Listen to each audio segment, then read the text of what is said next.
नमस्कार साथियों, प्रताप क्लासेस के यूट्यूब चैनल पर आपका स्वागत है। तो एसआई री एग्जाम 2026 के लिए अपनी क्लासें आपको करंट अफेयर्स के अंदर लगातार मिल रही है और आज की क्लास में हम पढ़ेंगे इंडियन इकोनॉमिक, जो आपके लिए टॉपिक दिया हुआ है। आज की अपनी ये 3 नंबर की इंडियन इकोनॉमी की ये क्लास रहेगी।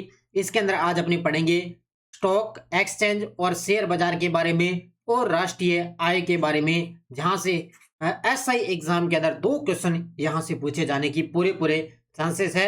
तो इसलिए मैं आपको लगातार ये प्रमुख फैक्ट के साथ मैं आपको ये क्लास दे रहा हूं किसकी, इंडियन इकोनॉमी के टॉपिक, क्योंकि कंप्लीट हो रहे हैं धीरे धीरे। एक आधा टॉपिक और बचा है, वो कल तक मैं आपको करवा दूंगा।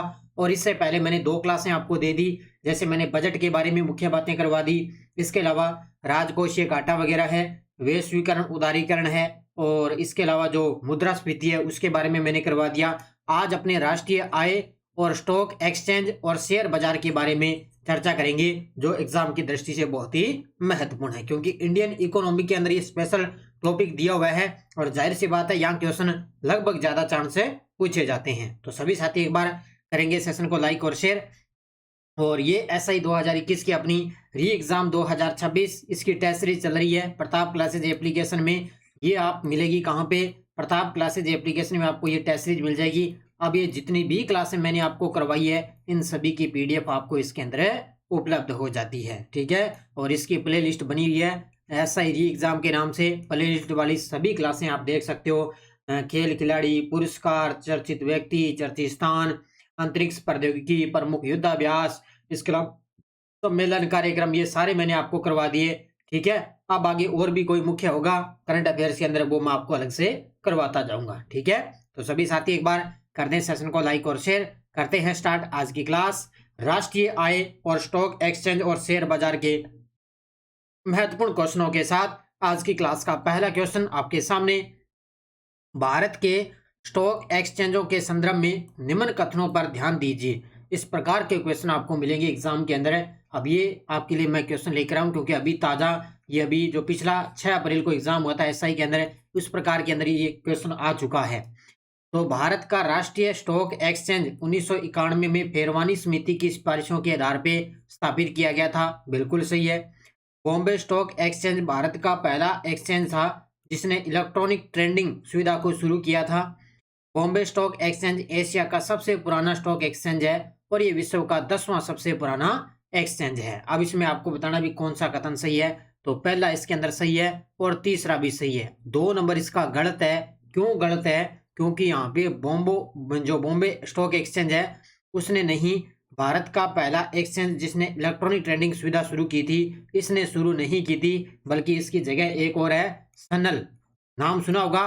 सनल स्टॉक जो एक्सचेंज है उसने इसकी शुरुआत की थी, न कि बॉम्बे स्टॉक एक्सचेंज ने। अब देखो आपके सामने डिटेल, उपरोक्त में से कौन सा सही है? तो ये मैंने आपको बता ही दिया, ए और सी इसका सही है। 3 नंबर इसका राइट आंसर हो जाएगा। देखो व्याख्या, सनल स्टॉक एक्सचेंज की स्थापना 1992 में फेरवानी समिति की सिफारिशों के आधार पर की गई थी। भारत में सबसे पहले इलेक्ट्रॉनिक या स्क्रीन बेस्ड ट्रेडिंग की शुरुआत एनएसई यानी कि सनल स्टॉक एक्सचेंज ने 1994 के अंदर की थी, न कि बॉम्बे स्टॉक एक्सचेंज ने की थी। इसकी स्थापना हुई थी 1875 में और एशिया का सबसे पुराना स्टॉक एक्सचेंज है ये, और दुनिया के सबसे पुराने स्टॉक एक्सचेंजों में से 10वें स्थान पे मौजूद है। याद रखना, घूम फिर के एक आधा प्रश्न इसमें से उठा के आपको लाइन मिल सकती है, तो ये बातें सारी आपको ध्यान में रखनी है। राष्ट्रीय स्टॉक एक्सचेंज के संदर्भ में निम्नलिखित कथनों पर विचार कीजिए। गजब के प्रश्न है और इनको बढ़िया तरीके से आपको याद रखना है। तो एनएसई ने थोक ऋण बाजार खंड के साथ अपना परिचालन शुरू किया। एनएसई ने थोक ऋण बाजार खंड के साथ अपना परिचालन शुरू किया। 2012 में एनएसई ने छोटे और मध्यम उद्यमियों की लिस्टिंग के लिए एनएसई इमर्ज प्लेटफॉर्म को शुरू किया है। तो ये आपको याद रखने हैं। तो दोनों बातें बिल्कुल सही है, इसकी ए और बी इसका उत्तर हो जाएगा, ठीक है। ए और बी इसका उत्तर हो जाएगा, क्योंकि एन ये हमने पढ़ लिया ना एनएसई के बारे में। इसके बारे में एनएसई यानी कि सनल स्टॉक जो एक्सचेंज है ना, वो थोक ऋण बाजार खंड के साथ अपना परिचालन शुरू किया। 2012 के अंदर इसने छोटे और मध्यम उद्यमों की लिस्टिंग के लिए एनएसई इमर्ज प्लेटफॉर्म को भी शुरू किया था। तो याद रखना, अभी की बार इसका सन पूछा जा सकता है 2012। अर्थशास्त्र शब्दकोश में सेबी का पूर्ण रूप क्या है? गजब का प्रश्न है। सेबी की फुल फॉर्म भी आपसे पूछी जा सकती है। और वर्तमान में सेबी के अध्यक्ष कौन है बताओ सभी साथी, कमेंट के अंदर जरूर बताएं। तो ध्यान रखना, सिक्योरिटीज क्या है? यह है इसका उत्तर नंबर 1। कौन सा? Securities and exchange business of India. क्या है? ये नहीं हुआ, ऑप्शन नंबर 1 होगा अभी, securities and exchange board of India. ये इसका राइट आंसर हो जाएगा, securities and exchange board of India. ये क्या है? सेबी की वर्तमान में फुल फॉर्म है। तो ये सेबी आप जानते हो, जो भारतीय प्रतिभूति और विनिमय बोर्ड के लिए ना, शेयर बाजार के लिए सेबी है। वर्तमान में इसके अध्यक्ष हैं तुहिन कांत पांडे। कौन है? तुहिन कांत पांडे। तो देखो securities and exchange board of India यानी कि भारतीय प्रतिभूति और विनिमय बोर्ड भारत सरकार के वित्त मंत्रालय के अधिकार क्षेत्र में भारत में प्रतिभूतियों और कमोडिटी बाजार के लिए नियामक ये निकाय है। यह 12 अप्रैल 1988 को स्थापित किया गया और सेबी अधिनियम 1992 के माध्यम से 30 जनवरी 1992 को वैधानिक शक्तियां इसको दी गई थी। तो याद रखना, 12 अप्रैल 1988 को यह स्थापित हुआ और अधिनियम कब हुआ? 1992 के अंदर। ठीक है, तो याद रखना इसको अच्छे तरीके से। ये वित्त मंत्रालय के अधिकार क्षेत्र में ये कार्य करता है। कौन सा? सेबी बाजार, शेयर बाजार के अंदर ये काम आती है। Next question, Bombay stock exchange की स्थापना किस वर्ष हुई थी? ये सीधा सिंपल सा क्वेश्चन भी आ सकता है। तो ये मैंने आपको पीछे बता ही दिया, 1875 के अंदर बॉम्बे स्टॉक एक्सचेंज की स्थापना हुई थी। जिस प्रकार सेबी है ना, उसी प्रकार ये अलग अलग संस्थाएं हैं, ध्यान रखना। बीएसई तत्कालिक बॉम्बे स्टॉक एक्सचेंज का सिलेक्स शीर्षक वाला सूचकांक शीर्ष कंपनियों के व्यापार शेयर की कीमतों की मात्रा के मामले में व्यापार का सूचकांक क्या है? अब इस प्रकार का क्वेश्चन आपको भी मिल सकता है, क्योंकि आपको बढ़िया तरीके से याद रखना है। तो मैं आपको इसमें बता देता हूं थोड़ा सा डिटेल। क्या है कि 9 जुलाई, सबसे पहले आपको याद रखनी है, 9 जुलाई 1875 को क्या है, बीएसई यानी कि बॉम्बे स्टॉक एक्सचेंज की स्थापना हुई थी। ठीक है, तो उसके अंदर एक है सेंसेक्स शीर्षक वाला सूचकांक है, उसमें कितनी कंपनियों के व्यापार शेयर की कीमतों की मात्रा के मामले में व्यापार का एक सूचकांक है। तो यह है 30 कंपनियों की। कितनी कंपनियों की? 30 कंपनियों के व्यापार शेयर की कीमतों का व्यापार का एक सूचकांक है। देखो डिटेल, बीएसई तत्कालिक बॉम्बे स्टॉक एक्सचेंज का सिनेक्स शीर्षक वाला सूचकांक टॉप 30 कंपनियों के व्यापार शेयरों की कीमतों की मात्रा के मामले में व्यापार का एक सूचकांक है। तो ये आपको क्वेश्चन बन सकता है, भी याद रखना, 30 कंपनियों के व्यापार शेयरों की व्यापार का एक सूचकांक है ये। अब भारत में शेयर बाजार के नियमन के लिए कौन सी एजेंसी जिम्मेदार है? अब जिस साथी ने इस प्रकार के टॉपिक पढ़े हैं उनको तो ये सारी चीजें समझ में आ जाएगी। अब जिस साथी ने पहली बार ये चीजें पढ़ी है तो उसके तो ऊपर से जाएगी, क्योंकि ये इंडियन इकोनॉमी के भी टॉपिक है। ये आपको भाई बढ़िया तरीके से आपको पहले से इनको अभ्यास करना पड़ेगा। तो भारत में शेयर बाजार के लिए नियमन के लिए कौन सी एजेंसी सबसे जिम्मेदार है? तो वो है सेबी। कौन सी है? सेबी सबसे ज्यादा जिम्मेदार है। बॉम्बे स्टॉक एक्सचेंज सोने और किसके अंदर कमोडिटी डेरिवेटिव अनुबंध शुरू करने वाला भारत का पहला स्टॉक एक्सचेंज बन गया है। अब देखो, बॉम्बे जो स्टॉक एक्सचेंज है वो सोने और किस पे? कमोडिटी डेरिवेटिव अनुबंध शुरू करने वाला भारत का पहला स्टॉक एक्सचेंज बन गया। तो ये शुरू किया इसमें सोने और चांदी पर। किसमें शुरू किया है? सोने और चांदी पर।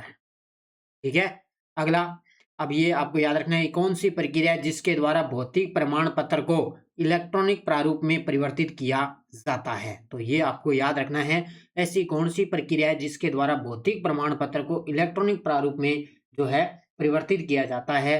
तो वो है कौन सी? डीमेटीरियलाइजेशन। कौन सी? डीमेटीरियलाइजेशन है ऐसी प्रक्रिया जिसके द्वारा भौतिक प्रमाण पत्र को इलेक्ट्रॉनिक रूप प्रारूप में परिवर्तित किया जाता है। अब इसका नाम आपसे एग्जाम के अंदर पूछा जा सकता है।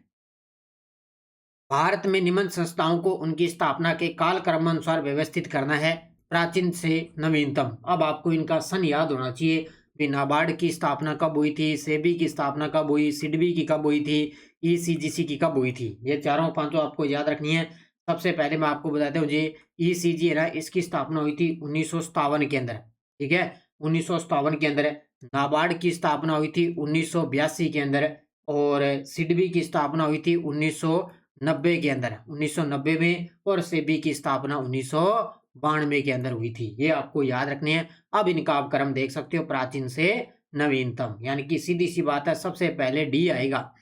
सबसे पहले डी आएगा, 1 नंबर उत्तर हो जाएगा, क्योंकि ए नंबर होगा, उसके बाद में नाबार्ड आएगा, फिर सी आएगा सिडबी 90, फिर 92 आ जाएगा सेबी। तो उत्तर होगा इसका 1 नंबर हो जाएगा। अब दोबारा रिपीट होगा, ध्यान रखना, इसके अध्यक्ष वगैरह भी इनके याद रख लेना। आर्थिक विकास हेतु सरकार द्वारा अपनाए गए उपरोक्त उपायों में शामिल कौन सा है? अब वो क्वेश्चन आ गया आपके सामने, जो राष्ट्रीय आय का जो टॉपिक दिया हुआ ना, ये आ गया आपके सामने। तो राजकोषीय नीति और मूल्य नीति शामिल है, मौद्रिक नीति शामिल है, तटकर नीति शामिल है, तो सारे इसके अंदर शामिल है। तो कौन सी? आर्थिक विकास हेतु सरकार द्वारा अपनाए गए जो प्रोक्त उपाय है, उनमें से ये तीनों शामिल है। तो राजकोषीय नीति और मूल्य नीति, मौद्रिक नीति और तटकर नीति, ये तीनों के तीनों शामिल है। राष्ट्रीय आय की गणना करने में बाजार कीमत से साधन लागत पर जाने के लिए हमें क्या करना चाहिए? अब ये क्वेश्चन देखो, अभी आया, ताजा है प्रश्न, ये पिछली एसआई के अंदर है, राष्ट्रीय आय से प्रश्न है ये। तो राष्ट्रीय आय की गणना करने में बाजार कीमत से साधन लागत पर जाने के लिए हमें क्या करना चाहिए? हमें जो अप्रत्यक्ष कर है ना, उनको तो घटाना चाहिए और अनुदानों को जोड़ना चाहिए। तो सीधी सी बात है, अंदाजा लगा सकते हो भी, अप्रत्यक्ष करों को हटाएंगे तभी अनुदान हमें जुड़ेगा। तो उत्तर होगा इसका सी नंबर होगा। अब डिटेल देखो, बाजार कीमत क्या होती है? वह मूल्य जिस पर वस्तुएं बाजार के अंदर बिकती है। इसमें हम क्या करें, हम अप्रत्यक्ष कर जुड़ते हैं और सब्सिडी अनुदान घटे होते हैं। और साधन लागत क्या होती है? वास्तविक लागत वह होती है जो उत्पादन के साधनों पर लगती है। अब इनकी दोबारा आपसे इनकी डिटेल आपसे पूछी जा सकती है, भी बाजार कीमत क्या होती है और साधन लागत क्या होती है। तो दोनों को अलग अलग से पॉइंट याद कर लेना, दोनों को पढ़ लेना अच्छे तरीके से। 2047 तक विकसित भारत का दर्जा प्राप्त करने के लिए विकसित भारत 2047 पहल 4 स्तंभ पर निर्मित है। ये स्तंभ कौन कौन से हैं? क्या गजब का प्रश्न है, ये आपको याद रखना। ये पिछली बार 2024 के अंदर ये प्रश्न आया था, तो याद रखना। इसके अंदर एक तो गरीब शामिल होता है, एक युवा शामिल होता है, एक अन्नदाता और एक नारी शक्ति है। क्योंकि सीधी सी बात है, पूंजी तकनीक तो हो ही नहीं सकती, इसके अलावा कर ये तकनीक और महिलाएं भी नहीं हो सकती, और ज्ञान तो इसमें हो ही नहीं सकता। बाकी ये हो जाएगा, गरीब है, युवा है, अन्नदाता और नारी शक्ति, ये इसके अंदर 4 स्तंभों पर आधारित है। टारगेट रखा है 2047 का। देखो, विकसित भारत 2047 पहल के 4 प्रमुख स्तंभ है, युवा, गरीब, महिला और किसान इसके अंदर शामिल है।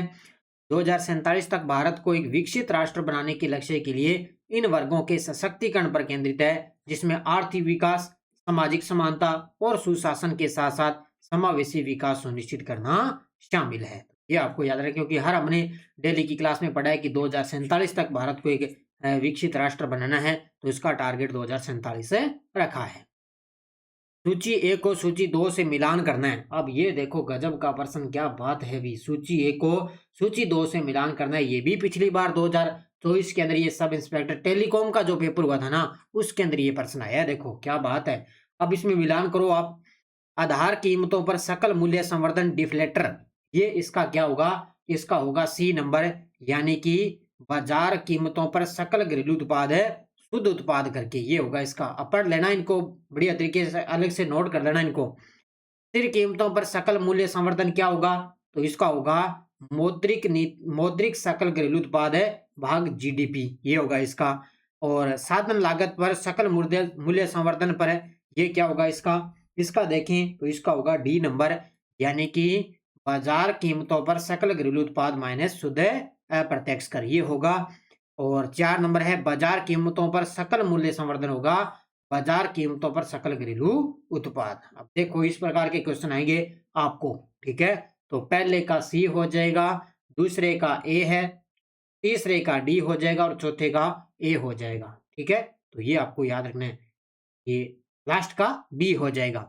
तो इसमें उत्तर देखो, पहले का सी होगा। पहले का सी कहाँ है? 1 में आ रहा है, तो ये होगा इसका उत्तर होगा, ठीक है। दोबारा पढ़ लेना इसको बढ़िया तरीके से। निम्न में से मजदूरी, लाभ, लगान, ब्याज आदि के रूप में देश की घरेलू सीमाओं में साधनों द्वारा अर्जित आय कौन सी है? तो जिस प्रकार हम मजदूरी, लाभ वगैरह, लगान, जितने भी ब्याज वगैरह है, इसके अंदर देश की अगर घरेलू सीमा की बात करें तो साधनों द्वारा अर्जित आय यहाँ पे कौन सी रहेगी? अब देखो किस प्रकार का क्वेश्चन है, ऑप्शन देखो आप, इसका उत्तर होगा साधन लागत पर शुद्ध घरेलू उत्पाद। क्या होगा? साधन लागत पर शुद्ध घरेलू उत्पाद। एक नंबर इसका उत्तर हो जाएगा, साधन लागत पर शुद्ध घरेलू उत्पाद होगा। जहाँ पे क्या होगा, मजदूरी वगैरह, लाभ वगैरह, लगान वगैरह, ब्याज वगैरह लगते हैं ना, उसमें वहां पे देश की घरेलू सीमाओं में सीमा के अंदर इस साधन द्वारा इसको अर्जित किया जाता है। तो देखो साधन लागत क्या होती है? शुद्ध घरेलू उत्पाद, मजदूरी, लाभ, लगान और ब्याज जैसे उत्पादन के साधनों द्वारा अर्जित आय को यह दर्शाता है। यह घरेलू सीमा में उत्पन्न आय को मापता है जिसमें मूल्य ह्रास शामिल नहीं होता है। अब ये देखो साधन लागत मैंने अभी बताया, अब ये डिप्टी कमांडर में आ गया और अब की बार एसआई के अंदर भी आ गया है। क्वेश्चन यही दोबारा रिपीट होंगे। अभी जितनी भी मैंने क्लासें करवाई इनको ढंग से देख लेना, आपका क्वेश्चन आपको यहाँ से मिल जाएगा। भारत में उपभोक्ता मूल्य सूचकांक के संबंध में निम्न कथनों पर विचार कीजिए। किसके बारे में? उपभोक्ता मूल्य सूचकांक के बारे में आपको बताना भी कौन सा कथन यहाँ पे सही है। भारत में प्रति माह 4 अलग-अलग प्रकार के उपभोक्ता मूल्य सूचकांक की गणना की जाती है। बिल्कुल सही है। भी प्रति महीने, हर महीने क्या है, 4 अलग-अलग प्रकार के उपभोक्ता मूल्य सूचकांक की गणना होती है। सभी 4 प्रकार के सूचकांकों की गणना और जारी करने का कार्य राष्ट्रीय सांख्यिकी कार्यालय और राष्ट्रीय सांख्यिकी कार्यक्रम कार्यान्वयन मंत्रालय नई दिल्ली द्वारा किया जाता है। अब यहाँ पे आप देख सकते हो, डाउट लग रहा है मुझे 2 नंबर में, तो इसका पहला तो बिल्कुल सही है, 2 नंबर इसका गलत हो जाएगा, तो 1 नंबर इसका सही है। अब दूसरा गलत क्यों है? अब क्यों है, क्यों इसके आंकड़े कौन जारी करता है वो देखो। भारत में 4 प्रकार की सीपी गणना होती है। औद्योगिक श्रमिकों के लिए सीपीआई, कृषि मजदूर के लिए सीपीआई और ग्रामीण मजदूरों के लिए सीपीआई और सीपी यानी कि ग्रामीण और शहरी संयुक्त के लिए 4 प्रकार की होगी ना। इनमें से प्रथम 3 के आंकड़े श्रम और रोजगार मंत्रालय के जो श्रम ब्यूरो है उसके द्वारा संकलित किए जाते हैं, जबकि चौथे प्रकार की जो सीपी है उसको सांख्यिकी और कार्यक्रम कार्यान्वयन मंत्रालय के अंतर्गत केंद्रीय सांख्यिकी संगठन द्वारा संकलित किया जाता है। क्या लाइन है, भी गजब की लाइन है, पॉइंट नोट कर लेना। पहले वाले 3 तो कौन करता है? जो श्रम ब्यूरो है वो करता है, और 4 नंबर का कौन कौन करता है? जो सांख्यिकी जो कार्यक्रम कार्यान्वयन मंत्रालय है वो इसके आंकड़े जारी करता है। ठीक है, क्या बात है, गजब का प्रश्न है। दोबारा प्रश्न ये आ सकता है एग्जाम के अंदर। निम्नलिखित में से किस वर्ष में भारत की सकल राष्ट्रीय आय और शुद्ध राष्ट्रीय आय में वार्षिक प्रतिवृद्धि की दर प्रचलित और स्थिर दोनों ही कीमतों पर ऋणात्मक रही है? यानी कि किस वर्ष है वो भारत की सकल जो राष्ट्रीय आय है और शुद्ध जो राष्ट्रीय आय है उसके वार्षिक वृद्धि दर में प्रचलित और स्थिर दोनों में ही ऋणात्मक रही? तो कौन सा सन है? 2020-21 का। किस वर्ष रही थी? 2020-21 के अंदर। वर्तमान में राष्ट्रीय आय के आकलन हेतु आधार किस वर्ष का लिया जाता है? यानी कि जिस प्रकार बजट का आधार लेते हैं ना 2011-12 का, उसी प्रकार राष्ट्रीय आय का भी क्या होगा? 2011-12 का इसमें आधार लिया जाता है।